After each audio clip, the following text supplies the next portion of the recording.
குறிஞ்சி மருதம் முல்லை பாலை விழா இருக்குது.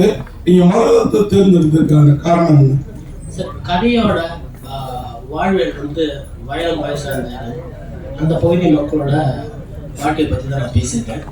ஸோ அதனால வந்து இந்த தலைப்பு சரியா இருக்குன்னு எனக்கு தோணுச்சு. இதுக்கு முன்னாடி விவசாய படம் நிறைய வந்தாலுமே ஏன் இந்த டைட்டில் பயன்படுத்தலன்னு எனக்கு தெரியல. ஒருவேளை எனக்கு கிடைக்கிறதுக்காக என்னவோ. ஸோ அதுக்காக தான் இந்த டைட்டில் நல்ல விஷயம். ஆனால் மருதம் படத்துக்கு பாலைவனச்சோலை பாட்டில் பார்த்த கதாநாயகி மாதிரி இருந்தவங்களை ஏன் செலக்ட் பண்ணீங்க சார்? ஆளுன்னு ஒரு பாட்டு இருக்கும், நீங்கள் எல்லாம் கேட்டிருப்பீங்க. அதில் வந்து சுவாசினி மேடம் இருப்பாங்க, எங்கள் சீனியர் இருக்காங்க. அந்த மேடம் பக்கத்தில் ஒரு ஆர்டிஸ்ட் அவங்க யாருன்னு எனக்கு தெரியல. அந்த பாட்டில் ஒரு 2-3 க்ளோஸ்அப் வரும். அந்த க்ளோஸ்அப் அந்த பாட்டு எனக்கு ரொம்ப பிடிக்கும். அந்த பாட்டை அடிக்கடி பார்ப்பேன். அந்த பாட்டில் வந்து அந்த க்ளோஸ்அப் 2-3 ஷாட்டு தான் இருக்கும். அது என்னோட பார்த்தப்போ ஒரு சின்ன ரிசம்பரன்ஸ் இருந்தது. அது எத்தனை பேருக்கு சரியாக படிச்சு எனக்கு தெரியல. ஸோ அந்த கேரக்டர் கரெக்டாக எனக்கு தோணுச்சு. ஸோ அதனால தான் அதை சூஸ் பண்ணேன் சார். எடிட்டர் பேசும்போது சொன்னாரு அரிய பெரிய சாதனைகள் ஏதோ செஞ்சாரு ஷூட்டிங் ஸ்பாட்ல இருந்து. அப்படி என்ன பண்ணீங்க ஷூட்டிங் ஸ்பாட்ல? அந்த அரிய பெரிய சாதனைகள் அவர்தான் கேட்கணும். நான் வழக்கமா எப்படி இருந்தேன் அப்படி இருந்தேன். அவர் என்ன கண்ணாடி போட்டு பார்த்தாருன்னு தெரியல. வேலூர்லயே பிறந்து வளர்ந்து அங்கிருந்து இந்த சென்னைக்கு வந்தாங்க.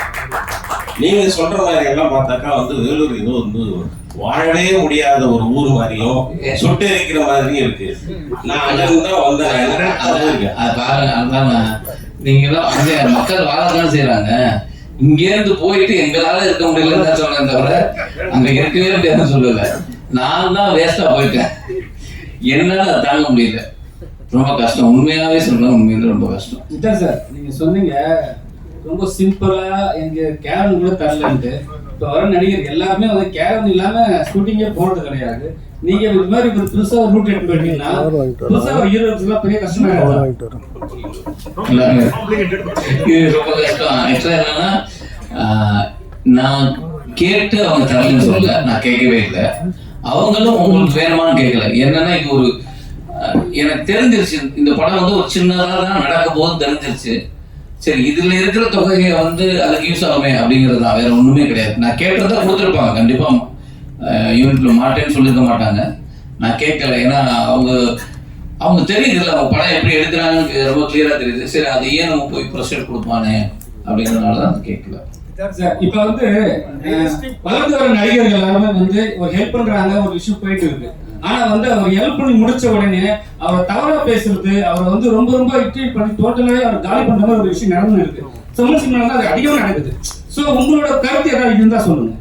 இல்ல நீங்க வந்து சினிமா ஆக்டர் மட்டும் ஹெல்ப் பண்ணல, நிறைய நான் பார்த்துருக்கேன். காமன் நிறைய மனிதர்கள் வந்து உதவுறாங்க. அதனால அந்த உதவி எடுக்கிறவங்களையும் நான் பார்த்துருக்கேன். நான் இப்போ ஆக்டர் முன்னாடி பெரும் மனசோட உதவி இருக்காங்க. அந்த இடத்துல அவங்க இருக்காங்க. அந்த இடத்துல போன போது இவங்க தப்பா பேசுறாங்க. இதுவும் நடக்குது சமூகத்துல. அது நடக்கத்தான் செய்யும். அது ஒன்றும் பண்ண முடியாது. இது உண்மையா பொய்யாங்கிறது மாரி எனக்கு உண்மையிலே ஒருத்தர் நான் உதவணும்னு நினைச்சா நான் பிரதிபலன் சொல்றாங்கல்ல, வலது கைக்கு கொடுக்கறது இடது கைக்கு தெரியக்கூடாதுன்னு. அப்ப கொடுக்கறதுல இருந்து அவங்க சொன்னாங்க இது பண்ணாங்க, அதை விட்டு நம்ம செய்யறபடி செஞ்சுக்குவோம். ஆம்புலன்ஸ் வந்து டொனேஷன் பண்ணா கூட அந்த ஆம்புலன்ஸ்க்கே ஒரு பெரிய விஷயத்த வந்து போர்ட்ரேட் பண்ணி தப்பான ஒரு நல்ல ஆள்னு நம்ம சொல்றோம். ஃபர்ஸ்ட் அதெல்லாம் சொல்லியிருந்தோம். இப்போ வந்து தவறமும் அவரை வந்து காட்டுறதுனால என்ன பிரயோஜனம்? இதுக்கு பதில் தெரியலன்னா ஹீரோயின் பேசும்போது சொன்னாங்க சீனியர் நடிகர் நீங்க ஏதோ பிளாக் அண்ட் ஒயிட் காலத்துல பேசுறேன் சொல்றேன். இல்ல நான் அப்பயே சொல்லிட்டேன் சார்ட்ட, என்ன எப்படியும் அனுப்பிச்சிருங்க ரெடியா தான் இருக்கு அப்படின்னு. ஐயோ இல்ல இப்ப பாருங்க வந்து நான் வயசுல சொல்லல, நீங்க வயசுலயும் சொல்லலாம். வயசுல சொல்லல. எனக்கு வந்து நான் இதுதான் என்னோட செகண்ட் படம். ஆனா சார் வந்து இப்போ எக்ஸ்பீரியன்ஸ்னாலதான் சீனியர்னு சொல்லுவோம். அவ்வளவுதான். வயசுல சொல்ல வயசுல என்ன ஒரு 30 தான் இருக்கு.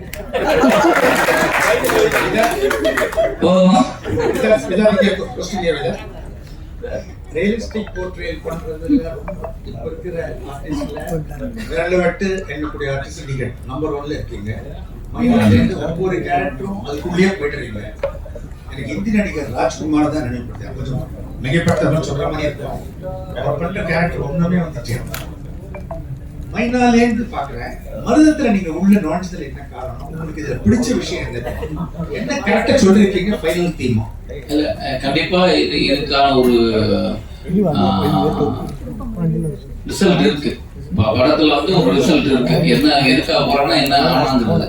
ஆனா அதை தாண்டி என்ன அப்படின்னா, இந்த கதையை நான் ஒத்துக்கிட்டது காரணம், நான் இதுக்கு முன்னாடி எனக்கு விவசாயம் நல்லா இருக்கு, ஆனா நான் விவசாயம் பண்ணதில்லை. பண்றாங்க, நான் எனக்கு நல்லா இருக்கு, விவசாயிகளை பார்த்துருக்கேன். அப்புறம் பேப்பர்ல படிக்கிற விவசாய கஷ்டம், அந்த கஷ்டம் இப்படின்னு பார்த்துருக்கேன். ஆனா இவங்க ஒரு கஷ்டத்தை சொல்றாங்க, அது எனக்கு புதுசா இருந்தது. நேரடியா நான் அந்த நபர்களை சந்திச்சேன். அது சந்திச்ச போது எனக்கு சொல்லணுங்கிறது, இந்த படத்தில் நம்ம இருக்கணுங்கிறது ஆவல் வந்தது. அது எனக்கு ரொம்ப உண்மையிலே எனக்கு பெயினான இருந்தது. சார், ஒரு 100 ரூபா வாங்கிட்டு அந்த 100 ரூபா திருப்பி வரலைங்கிறது அழுது நானே அழுதுருக்கேன். அப்படி இருக்கையில் இப்படியான தொகையை இழந்த ஒருத்தனுடைய வலி இருக்கு இல்லையா, அது ரொம்ப பெரிய வலி. பொருளாதாரத்துல எங்க விழுந்தா ஒரு மனிதன் வந்து பொருளாதாரத்துல வந்து ஏமாற்றப்பட்டானா அவனால அடுத்த ஸ்டெப் என்ன, அவன் வெறும் பணம் நினைப்பீங்க. ஆனா அந்த பணத்தை சுற்றி அம்மா, அப்பா, அண்ணன், தம்பி, தாமா, நண்பா, அப்பா, இவன் ஏகப்பட்டது இருக்கு. ஆமா, அது அந்த பிரச்சனை இருந்தது. அது சொல்லணும்னு எனக்கு தோணுச்சு. சார், இந்த தமிழ்நாடு முழுவதும் இன்னைக்கு விவசாய நிலங்கள் வந்து பாதிக்கப்பட்டுக்கிட்டு இருக்கு. அது எந்த அளவுக்கு உங்க படத்துல வந்து எடுத்து சொல்லியிருக்கீங்க. இன்னைக்கு வந்து அதே சமயம் இன்னைக்கு வந்து கடன் வந்து பேங்க் தான் வந்து அதிகமா வந்து கடன் வந்து விவசாயிகளுக்கு வந்து கொடுத்துட்டு இருக்காங்க. அந்த கடனை வந்து விவசாயிகளால கட்ட முடியலன்னா அவங்க அதே கவர்மெண்ட் பேங்க்ல உள்ளவங்க தான் வந்து அவங்க வந்து அதிகமா வந்து கையகப்படுத்துறாங்க. இதை எப்படி நீங்க சொல்லிருக்கீங்க? ஆக்சுவலா வந்து படத்துல சொல்லப்பட்டிருக்கிற கருத்து வந்து கான்ஃபிளிக்ட் வந்து வேற ஒரு விஷயம். பட் நான் விவசாயம், அந்த நில சார்ந்த விஷயங்கள் வந்து அதிகமாக பேசல. ஸோ ஒரு இடத்த நம்ம அடமானமாக வச்சு லோன் வாங்குறோம் அப்படின்றப்போ, லோன் இப்போ தொடக்க வேளாண்மை கூட்டுறவு கடன் சங்கம்னு இப்போ இருக்கும். பொதுவாக எல்லாருக்கும் நம்ம தமிழோட ஃபுல்லாக ஒவ்வொரு பஞ்சாயத்துக்கும் இருக்கும். அங்கே நம்மளுக்கு வந்து அரசாங்கம் வட்டி இல்லாத பயிர் கடன் கொடுக்குது. கண்டிப்பாக எல்லாரும் தெரிஞ்சிருக்கோம். நானும் ஊரில் விவசாயம் பண்ணிட்டு நானும் வந்து லோன் வாங்கியிருக்கேன். ஒரு 6 மாதம் நம்ம நெற்பயிர் வச்சோம்னா ஒரு ஏக்கருக்கு 25,000 தராங்க. 6 மாசத்துக்குள்ள நம்ம வட்டி இல்லாமல் திருப்பி செலுத்திடணும். கரும்பா இருந்தால் 50,000 தராங்க ஒரு ஏக்கருக்கு. ஸோ இது வந்து ஒவ்வொரு விவசாயிக்குமே கொடுக்கப்படுறது. நானும் வாங்கியிருக்கேன், நானும் கொடுத்துருக்கேன்.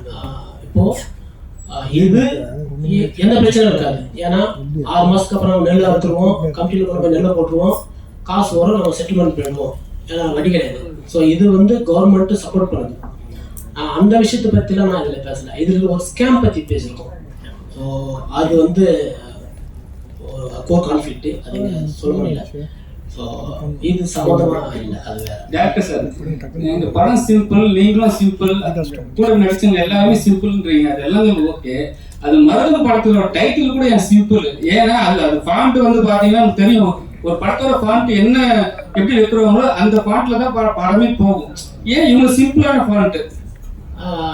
நீங்க சொன்ன மாதிரி தான், இது சாதாரண ஒரு கதை. இதில் எந்த ஒரு கிமிக்ஸோ அதெல்லாம் எதுவும். உங்க பேர்லாம் நல்லா வச்சிருக்கீங்க, படத்தோட பேர்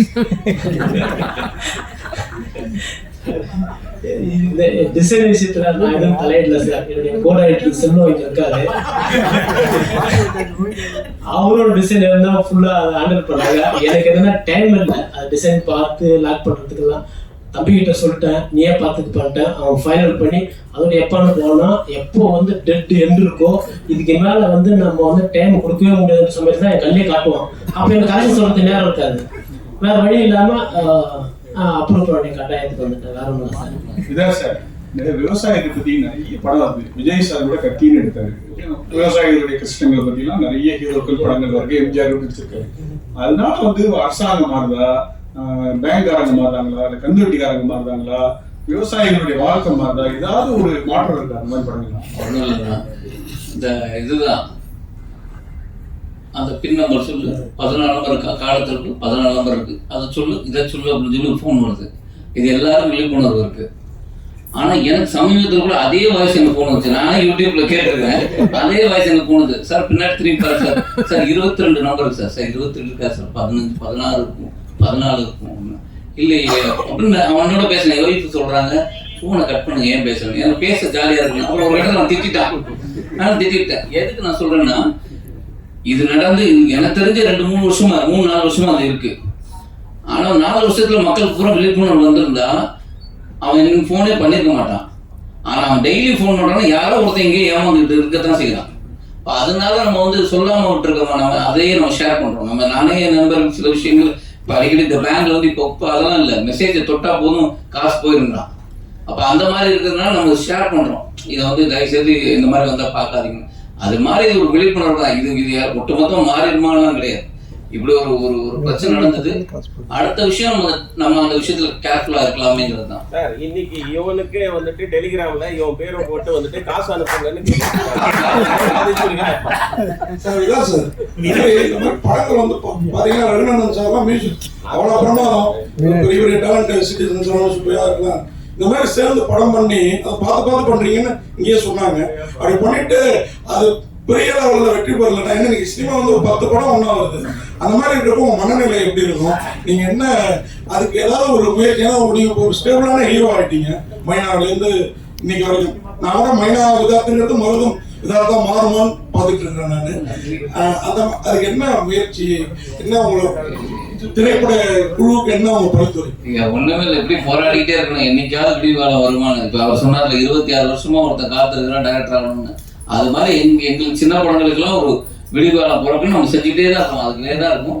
ஆனா நடக்கும். ஆனா இப்ப சமீபமா பார்க்கும்போது சின்ன படமா இருந்தா நல்ல படமா இருந்தா கண்டிப்பா மக்கள்கிட்ட போய் சேருது, ரீச் ஆகுது. நீங்களும் பாராட்டுறீங்க, பணமும் பெருசா வருது. அந்த நம்பிக்கை இருக்கு. அந்த நம்பிக்கையில தான் தயாரிக்கிறாங்க. நம்புவோம். நன்றி. மருதம் படத்தின் ட்ரெய்லர்